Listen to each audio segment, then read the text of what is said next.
Welcome back, Chappelle. Welcome back to it. Welcome back to your flipped classroom and our continuing discussion of the Spanish conquest of the native societies of South and Central America, right? So we left off in class talking about the story of Hernan Cortez and his interaction with the king of the Aztecs known as Moctezuma, and then talking about also the subsequent events that followed in the Spanish conquest of the Aztecs, right? We talked a lot about how, he's going to arrive and burn his ships, and then the gifts are going to be exchanged. We also took quite a bit of time to talk about how intelligent the Aztecs are, right? We talked about how they made weapons out of obsidian glass. We talked about how they had different social class. We talked about how they built a city on top of water that demonstrates just how advanced they are, right? And it's important for you to maybe not write those things down, but it is really important for you to understand that, right? Going into it, because a lot of legends and things and stories have been painted about these native societies that they were underdeveloped, quote unquote, right? When in reality, it wasn't that they were underdeveloped. It has actually much more to do with the fact that they had limited access to certain goods that the Europeans actually had access to, right? Those goods being mainly large breed domesticated animals and forgeable metals, which are going to be the things that kind of push forward European advancement when it comes to resistance to disease, and then also when it comes to the creation of metallurgy, and then the creation of large-scale weapons of war, right?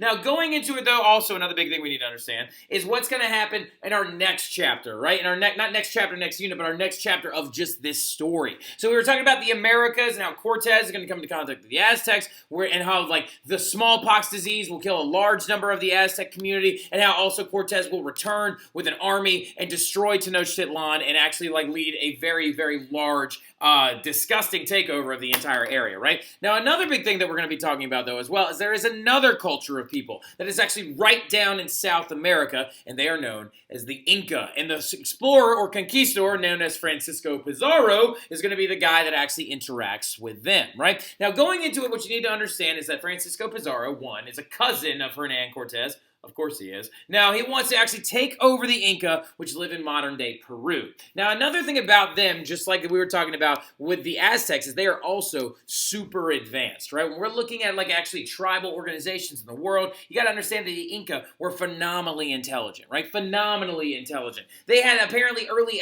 they might be some of the very first people to perform, skull and brain surgery, possibly. They had actually harnessed antiseptic plants and things like that from the rainforests and jungles that surround the Peruvian, the Peruvian Andes, and also the valleys of the Peruvian, Andes Mountains. And we also know that they even were able to basically conquer the elevation of the Andes. These people literally built on top of mountains, right? That's how intelligent the Incan people were. And a lot of y'all have actually interacted with, some things of the Inca before. If you've ever seen the movie The Emperor's New Groove, right? Which is a Disney movie, which I highly recommend that you watch because it's very, very good. But really, really quickly when we're getting into it, that is why the character in An Emperor's New Groove, Cusco, is actually named Cusco because their largest capital city was called Cusco, right? Now, this one, though, you've probably seen a picture of before. This is not their capital city. This is actually their mountaintop religious city. This is one known as Machu Picchu, right? And looking at Machu Picchu, you can tell that they were able to literally build their cities on top of mountains. They had over 10,000 miles of trade routes that winded and weaved their way between the Andes Mountains all over Peru and going all the way down as far as northern Chile. Now, when we're talking about this as well, though, they did all of this without even having a written language, right? The Inca didn't have a written language. They actually only had a numbering system, right? And this right here is their numbering system.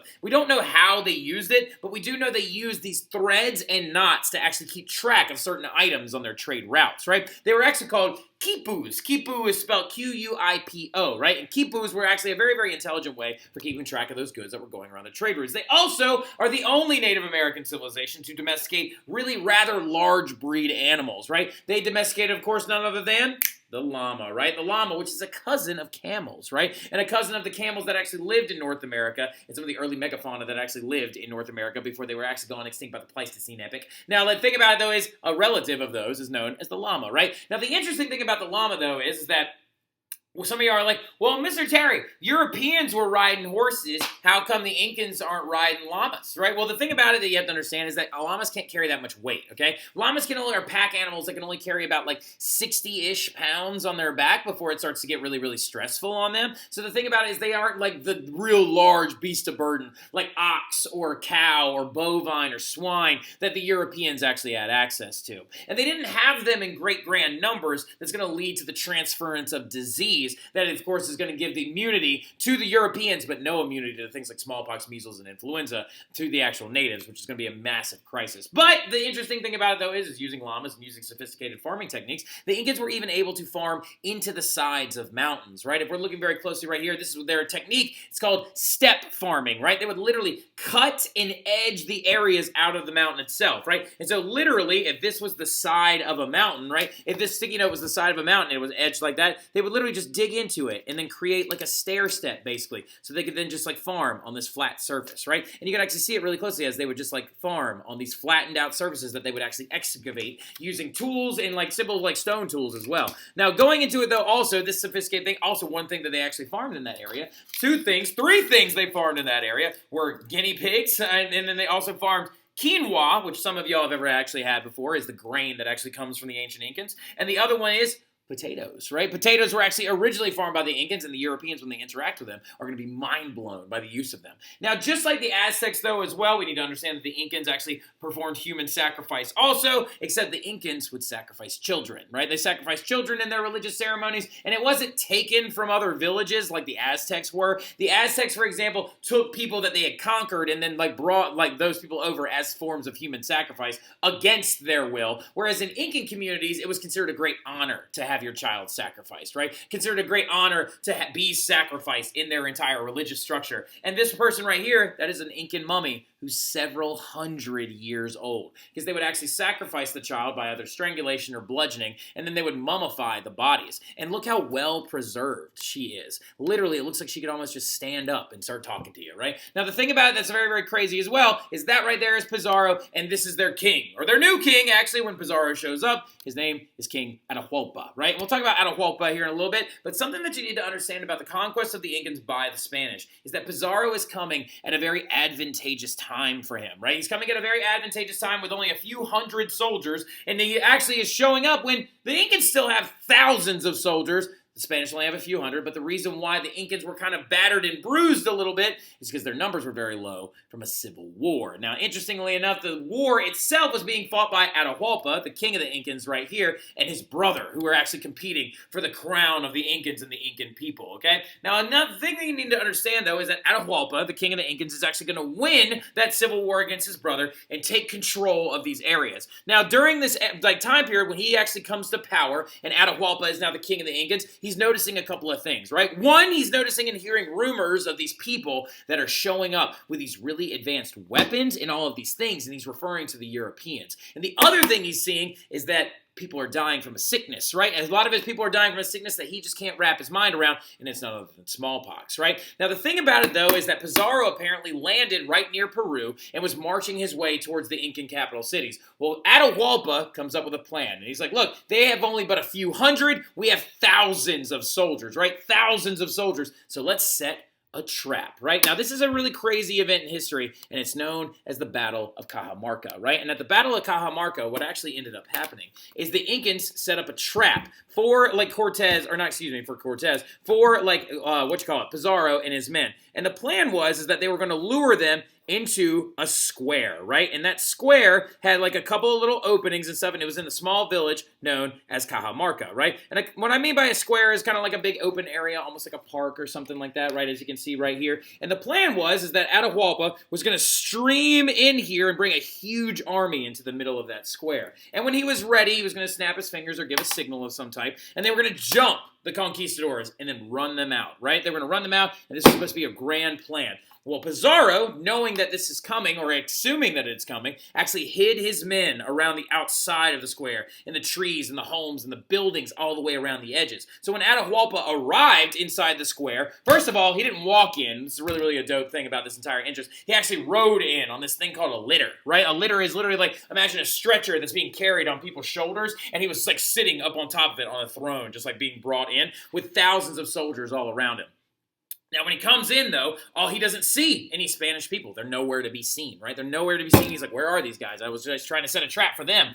And then all of a sudden, a priest walks out, right? A priest walks out and begins to speak to him in Spanish. And Atahualpa's like, what's this guy saying? I don't know what this guy's saying. What is he saying? And so, like, literally what ends up happening, though, also the priest walks up to him and he hands him a book, right? He hands him a book. He's like, you must submit to the will of our Lord Jesus Christ. And he hands Atahualpa a Bible. right? Hands him a Bible, and Atahualpa looks at it, opens it up, and he's like, what is all these little squiggly marks on these pages? I don't know what this is. Because remember, the Incans don't have a written language, so he just simply took the Bible and he threw it. Like he threw it down and stuff like that, and the priest freaked out, threw his hands up, and then gave a signal, and all of a sudden, the other Spanish, like the soldiers, there may have been thousands of Incan soldiers and only a few hundred Spanish soldiers, but they got the element of surprise. And they started firing their guns and firing their cannons and running out in horses and stuff like that. And they massacred the Incan soldiers that were there, right? Several hundred Incans died, and not a single Spanish soldier died at the Battle of Cajamarca. Because you have to understand, the Incan soldiers that arrived were wearing cloth armor and carrying stone weapons like these that you see right here.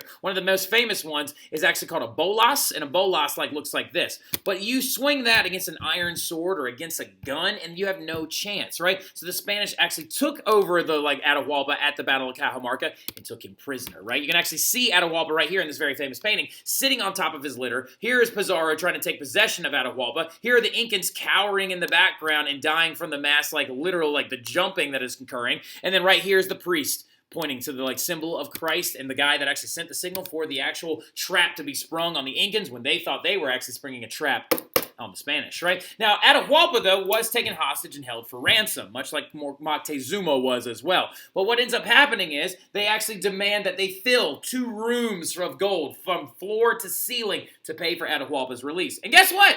The Incans paid it. The Incans paid it because they actually had a lot of gold and silver lying around, right? The Incans paid the ransom, but then the Spanish are going to decide, you know what, we'd be better off if Atahualpa just wasn't alive, right? And they literally just killed him anyway, right? They killed him anyway. They strangled him to death. And for those of you who actually had Mr. Waterston last year, probably heard about that thing. It's called a garrote, where literally they swing down and they actually strangled him to death while he's sitting in a chair. And then they burned his body, which was also then considered a massive insult to him as an Incan because they didn't believe in cremation, right? Now, the thing about it, though, is that now that the Aztecs, the Incas, and the Mayans have been basically eradicated and had a genocide against them during this time period, you have to understand that now there's going to be all this land available, right? So what's going to happen is the Spanish are going to begin to colonize that land, right? Now, by the mid-1500s, Spain claimed a vast empire. Now, remember, too, also, you've got 1519 is going to be Cortez's conquest of the Aztecs, right? And that actually is only 2 years after the Reformation started under Luther in 1517. But that is going to begin those efforts, right? But by the mid-1500s, the 1550s, Spain claimed a huge empire that stretched from California all the way to South America. So everything you see in red right there is something that was formerly owned by the Spanish Empire at one point or another, right?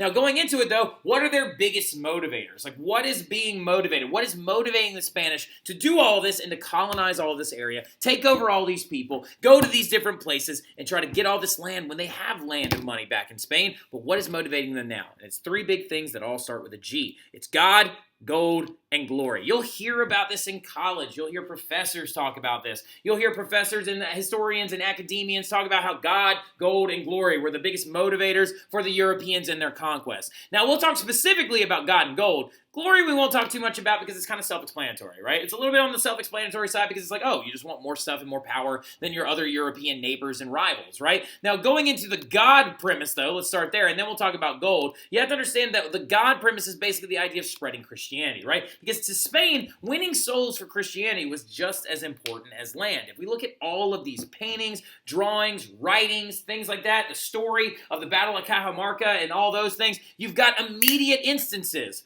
of conquistadors trying to convert the natives to Christianity before the acts of violence are then perpetrated. Now, once the Spanish actually tried to get the natives to convert to Christianity and then they refused, the Spanish used this as justification for their violence and aggression and death tolls that could be considered on genocidal levels, right? Now, because literally 90% of all the natives of the Americas, 90% would die from violence or disease, right? Now, going into the next facet, though, the God one is very, very easy. It's just the spread of Christianity, right? Now, controlling trade, though, is going to be the gold motivator, right? When we're talking about gold, we're talking about making money, okay? So you have to understand that first and foremost, the Spain, what they wanted more than anything else was the gold and silver that sat beneath the surface within these areas in Central and South America, right? So using advanced tools, steel and iron tools that the Spanish actually had access to, they gave those to the natives and mines would be dug deeper than they ever had been dug before. The natives had simple mining facilities and simple mining techniques that actually did manage to bring large large amounts of gold and silver out of the ground. But where there is some on the surface, there is more beneath the ground. So they then forced the natives to actually dig the mines even deeper than they ever had been dug before,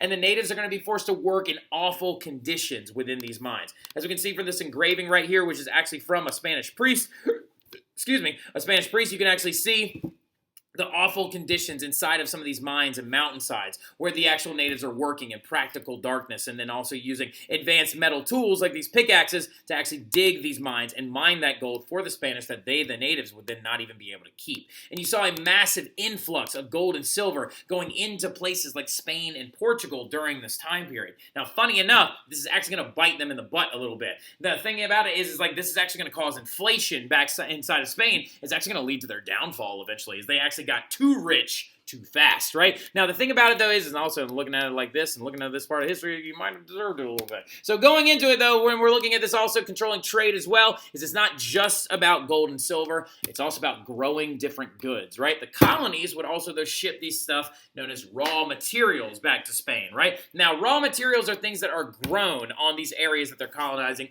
like foods, cottons, sugar canes, things like that, right? A raw material, what it is any natural good in its unprocessed state, right? So basically what would happen is the Spanish would grow something, like this little pink sticky note I have in my hand, and the Spanish colonists would grow it, send it back to Spain, where it then would be processed into a pack of sticky notes or something like that, right? So a good example of this as well is using the example of cotton, which is originally from the Pakistan area in the Indus Valley. And so the thing about it is they had access to cotton for hundreds of years, but cotton turns out is going to grow really well in the American South, right? So cotton in its unadulterated state is going to be a raw material. This is raw cotton, and you still have to take the seeds out of it and process it. And once you process it in a factory, you can turn it into a textile, right? The raw material, though, is the cotton. The finished product is the cloth itself, right? And then the actual Spanish government would then take that cloth or take these items and then ship it back to the colonists and then sell it back to them for a huge profit. Now, interestingly enough, the thing about it is that in Spain and in the Spanish colonies, cotton was not the big crop grown, okay? That's going to be more of an English crop, right? The thing that is going to be grown heavily by the Spanish, though, is sugarcane, right? Sugarcane is the most profitable crop that can be grown in Central and South America during this time period, as well as in the Caribbean.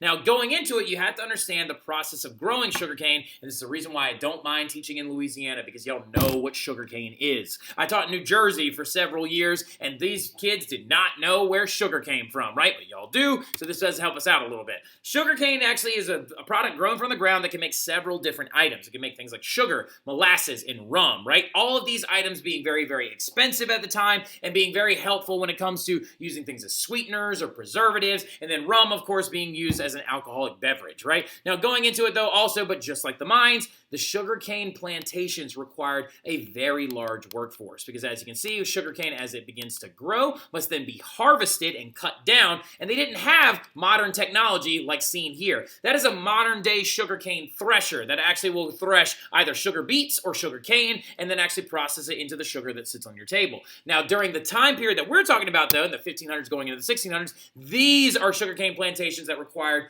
basic labor, like hand-on tool labor to plant it, grow it, and harvest it, right? Which is going to lead to the need for massive workforces, right? Now, speaking of workforces, where are they going to get this workforce from? Now, originally, you saw in that image right there, you saw a use of African slave-based systems. That was not the first system used. The encomienda is the actual first system ever used. The encomienda, what it is a system of forced labor that the Spanish colonists are going to exact onto the natives, right? They actually forced the natives to work by law, right? They literally actually said for all of the natives that had not died from smallpox, measles, or influenza, they would be forced to then work, right? And the natives were not allowed to refuse. What would happen is if they refused is they could be arrested, tortured, and their family could even be taken hostage, right? Which is absolutely wild. And so what ends up going down, though, is the encomienda had like a plan by the Spanish government, and then it had a reality, right? The plan for the encomienda was that Spanish settlers would protect, care for, and help give the natives Christianity. And then in return, the natives would work a portion of their time for the Spanish settlers. But in reality, what actually happened is that Spanish settlers forced long labor, did not pay the native workers, and failed to protect them, and they would seize Native American lands as the tribes began to die off. The natives are going to die from disease and the harsh living and working conditions put forward by this. And the encomienda system wouldn't even stop until after several Indian revolts and several other Spanish settlers were like, y'all, this is really screwed up. We must stop this, right? And that is why at least 90% of the natives are actually going to die from these conditions. Natives worked mainly in the mines and on sugarcane plantations. The mines killed thousands of natives through poor conditions, no ventilation, exhaustion, and 90% of them are going to actually end up perishing due to the encomienda system and the disease that was spread by the conquistadors. Now, this is going to then cause Europeans to replace their labor with African slaves, right? Because they actually had created the mines and then the plantations as well, and then they begin to actually purchase slaves from Africa, which is absolutely disgusting. We'll talk about the backlash of the African slave trade system and as well, and then we're going to talk a little bit about in class about the growth of colonies a little bit more as well. But I'll see y'all soon. Y'all have a good one.